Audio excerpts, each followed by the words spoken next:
What's up, guys? Welcome back to the channel. Welcome back to the channel, and today we're making an easy but delicious spaghetti sauce. Easy but delicious. It is really delicious. Hey, if you could do us a quick favor and hit that sub button and hit the like button and maybe leave us a comment, we really appreciate it. We're going to get to it. Let's get to it. Okay, so first thing I got to do, which I always do, is roll up my sleeves. Oh my goodness. Or you could just like not wear white. I actually was thinking about that because I was going to say we keep it really cold in here. That's why I'm always wearing something long sleeve, right? But then I just realized I'm using a bunch of red sauce and I got white on. So anyways, we're just going to go with the flow. And you might notice we have some Christmas decor in the background. Yeah, a very tiny amount as of right now, but it will grow over time. You know, we're those people. November 1st hits and we're like, it's Christmas now. So yeah, you should see the rest of the house. Oh, that's too much right now. It's not ready yet. So this is a recipe that basically was my dad's, and I just kind of tweaked it a little bit. We are going to be using some ground beef and some mild Italian sausage. Now, you can do just ground beef or just Italian sausage if you want to. I'm using a pound of each just because I really like the flavor that the Italian sausage adds to it. My dad never did that part. So that's really the part that I change up. And I am using a pound of each because we normally make a pretty big batch so we can have leftovers because this is a really good sauce to freeze. But you can just do like a half pound of each if you just want to make it for like dinner one night. But let's get to the recipe. We're going to do probably like a medium to high. All right, so while that's heating up, we're gonna cut up one white onion. So I'm gonna do like thin and then go the opposite way. What? I know. Ooh! Oh my God. Oh. Oh my gosh. That was a close one. What were you about to say? I was about to say, before you almost lost your finger, I've never seen it done like that, and that looks like the right way to do it. But then you almost cut off a finger, so... All right, our stovetop. Oh my goodness. Oh wow. Our stovetop is pretty warm, so come on over here, Code. Just want to add like a couple tablespoons of, olive oil. And then we're going to add our meat and go ahead and get it browning. All right. So you're just going to want to let this brown for a few minutes, just until it's almost done. And then we're going to add in our onion. I like to use this mix and chop to get it really fine. Is that what that thing's called? Yeah. A mix and chop? Uh-huh. Whoa. You see, look, we're chopping and mixing. Oh, wow. Why have I never used this mix and chop? Because you hardly ever cook. Oh, wow! You can tell our meat is nice and brown. And I like to use this tool just specifically because I like it really fine. I don't love to eat a big chunk of meat unless I'm having like a meatball or something. Don't even have a joke. I don't even want to hear what you're thinking. I knew as soon as I said that you were going to start thinking of a joke. Now, you just want to drain some of the grease off. There's not a ton of grease because we do use like really lean ground beef. It's like 96.4. But if you do use like 80-20 because you want like a more flavorful ground beef, you'll have more grease. So I'm just going to use the paper towel method to get some of the grease out. Now I'm going to add one whole diced white onion.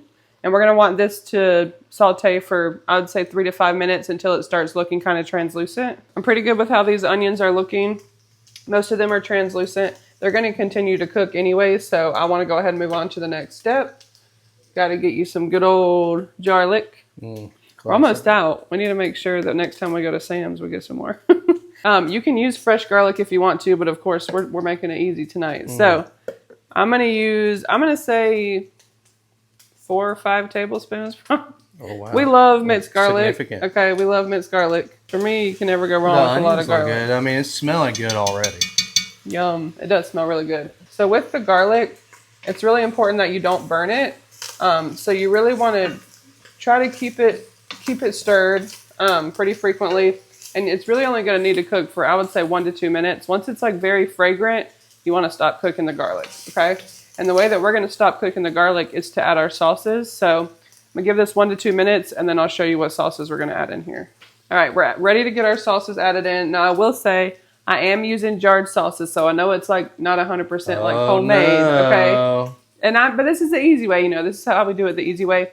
You can always use crushed tomatoes and crush them yourself, or like whole tomatoes, crush them yourself, or just use like the San Marzano crushed tomatoes. But I do like using these just because they're already seasoned and I feel like they add a lot of flavor. Sometimes I do it the other way too, but this is the super easy way. And honestly, I think it turns out really good. Hey, just because it's an easy way does not mean it's a bad way. Exactly. And we're doing your recipe, not everybody else's recipe. That's right.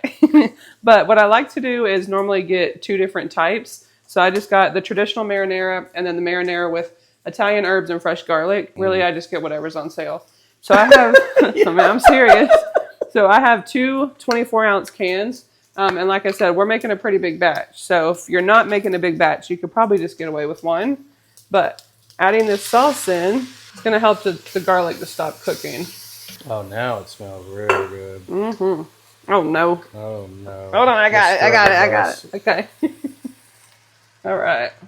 And don't throw your jars away just yet. We're going to make sure we get all that goodness with some water, too. Now it's starting to look more like a spaghetti sauce, huh? Mm-hmm. Mm-hmm. I turned it down a little bit because it was popping everywhere. Uh-huh. Okay, I turned it down to like a 4. And then I'm going to add in a can of diced tomatoes. This is a 14.5-ounce can. You'll probably do 2. It just really depends on how chunky that you want your sauce. I'm not going to drain it because I want to get some of that liquid in there. All right, well, psych, we decided to add another can of diced tomatoes. Like I said, this is a pretty big batch, so we just want to make sure there's plenty of chunks. And it depends on how chunky that you want it. If you don't want it as chunky, just do 1 can or just do crushed tomatoes. The last tomato product I'm going to add is just some tomato paste. I like to get, it's a 6-ounce and it has basil,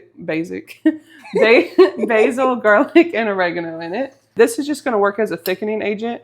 I'm going to talk about, I like for this to simmer for a while, so I make it a little thinner and then it like thickens up over the hours. So hopefully it's got a lot of basic in it. A lot of basic in it. Mm-hmm. I also feel like tomato paste is very concentrated, so it adds a lot of rich flavor. I love tomato paste. Yeah, it adds a lot of rich flavor. I put it in my stew. I'm like, what? Yeah. In my stew. Now at this point, I just kind of give it a stir and kind of gauge how thick it is. Because like I said, as it simmers, it will thicken up. I'm not going to add too much water to it, but I am just going to get, you don't want to waste this stuff down here, okay? So I am just going to get probably a 1/4 of both of these jars with water, put it in there, mix it up, and then we'll get it seasoned. So I got our tomato sauce to a good consistency that I like, but just remember, you can always add some water if you feel like it got too thick. So now we just need to move on to some seasonings. I do add about a tablespoon or 2 of sugar, just to cut the acidity of the tomato. Yes, girl. Mm-hmm. Ready for the sugar? Sugar it up. You know I'm always ready for some sugar. Oh my gosh. And then we're going to take some Italian seasoning. Don't be light-handed with this, okay? You really need to make sure that you flavor it up. I love some Italian seasoning. Me too. Okay. I know. You want some spaghetti with your Italian seasoning, or? I'm just going to add some oregano, just some extra oregano. I am going to add some garlic powder, even though we already put a lot of garlic in there. But, you know, we like garlic. I feel like I'm scaring you with the seasoning. No. Hey, season it up. I like to add a good amount of black pepper because I do love some black pepper. I would say maybe 1 to 2 teaspoons. No, more than 1 to 2 cranks. I'm a crank for a minute. And then I'm just going to add a little bit of salt. And just remember, you can always add more seasonings, but you can't take away. So, true. Let's get this a good stir. I'm still messing up. I know. Messed up your words. I know. So I'm fumbling. Okay, it's Monday, so give me a break. The Monday after Halloween. How's that looking, Cody? I mean, it looks fantastic. I'm just ready to eat it. Can we eat it now? You can totally eat this now. Like, you do not have to let it simmer all day. That is like how I like to do it, just because it makes the house smell good. And I do believe like the longer it simmers, the better it gets. However, there have been plenty of times that we just cook it and eat it right away, and it's still so good. So you do you, especially if you're in a hurry for dinner. I get it. Throw it together. Eat it then. I'm going to put the lid back on. We're going to turn it to a simmer, and you're just going to let this simmer for as long as you have. If you literally have no time and you need dinner now, you can plate it up. If you got 3 to 4 hours, let it simmer for a while. You're going to plate it up. You ain't got no pasta. I'm saying when you cook some pasta, but I will say the longer it simmers, I don't know. I love the aroma in the house. You know what I mean? Yes. But it is ready to eat now. I mean, it tastes really good already, so whatever. But we're going to let it simmer for a little while and then cook up some pasta, and then we'll come back with the taste test. I'm not even going to lie. We didn't even let ours simmer for like a few hours today, okay? But it has been simmering for a little while. We're just getting impatient and hungry. So let me show you what it looks like. Oh, yeah. Looking good. Oh, that smells. Look at that. Ooh. That smells so good. Smells ridiculous. Once again, when the need for smell-o-vision comes into play. Ready to Right, try yeah, it, let's Kev? do it. Okay, Let's do it. let's I gotta do it. taste this. Ooh. Yummy. Oh.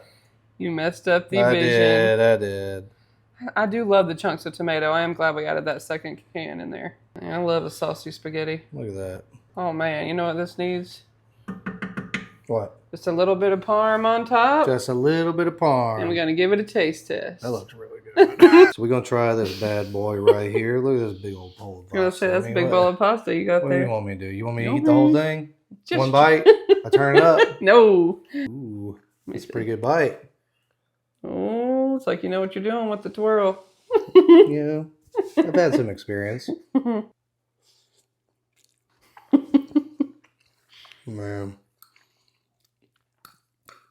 this is so good. Hits every time? It hits every single time. And I've had this a lot. Yeah. And it hits every single time. It's so good and so simple. It is. It's easy. Like, I know I say things are simple, but like, that's really simple. That's just one pot. Mm-hmm. You know? And then you got one other proper pasta, and that's it. Yep. I know we said we might not rate everything any more, but this is my recipe, so I want to know your rating for real. What's your recipe? 100 out of 10? Huh? 100 out of 10? You know it's my recipe. I've been making it for you for 10 years. No, it is really good. I love it. It's one of definitely my staple, or our staples, and something that I ask for at least once a month. All right, guys. One of our favorites in the books. I hope you make it for yourself, and I hope that you like the video. And if you have any recommendations, like we've said time and time again, please put it in the comments. We will make literally anything. At the end of the day, we're just doing it for fun. We'll try. Yeah, we'll try. We'll try. We're just hanging out. Yeah, don't come with no 3-tier, 4-tier cake. Don't do that. No, you know? no. Actually do that because she'll try. No, he'll try. He'll try. Anyways, we'll see you next time. See you next time.